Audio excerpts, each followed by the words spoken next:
ஸ்டாலின் இவங்களை கூப்பிட்றாரு, மாவட்ட செயலாளர்கள் கூட்டத்தை எல்லாம் யோகிய ஒவ்வொருத்தனும் எத்தனை நூற்றுக்கணக்கான கள்ள ஓட்டு போட்ட பயலுங்க வரல, ஒவ்வொரு மாவட்ட செயலாளரும் ஆயிரக்கணக்கான, அவனுக்கு வேலையே புரோக்கர் வேலை தானே. திமுக மாவட்ட செயலாளருக்கு என்ன வேலை? எல்லாம் என்ன பண்ணுறான்?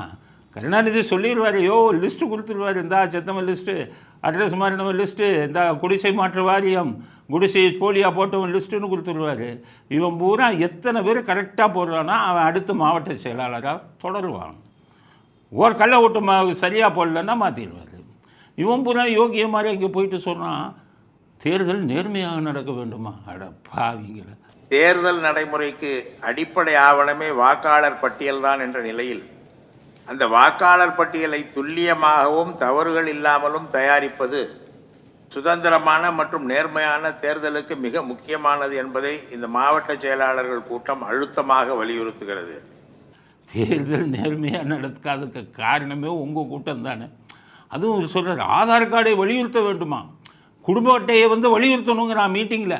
ஏன்னா ரெண்டையும் பிரிண்ட் பண்ணி ரெடியாக வச்சுருக்கான். உங்கள் ஆதார் கார்டு, என் ஆதார் கார்டு எல்லாம் ரெடியாக வச்சுருக்கான் பூத்துகளில். நீங்கள் கொஞ்சம் ஏமாந்தீங்கன்னா போய் போட்டு வந்துடுவான், கொஞ்சம் ஏமாந்தீங்கன்னா போட்டுருவான். அதான் சொல்லலை, சுவாஜின் ஓட்டையோ போட்டு விட்டான், எல்லார் ஓட்டையும் போட்டுருவான். அவன் யோகியன் மாதிரி மீட்டிங்கில் இருந்து போட்டுருவான். நேர்மையாக தேர்தல் நடக்க வேண்டும்.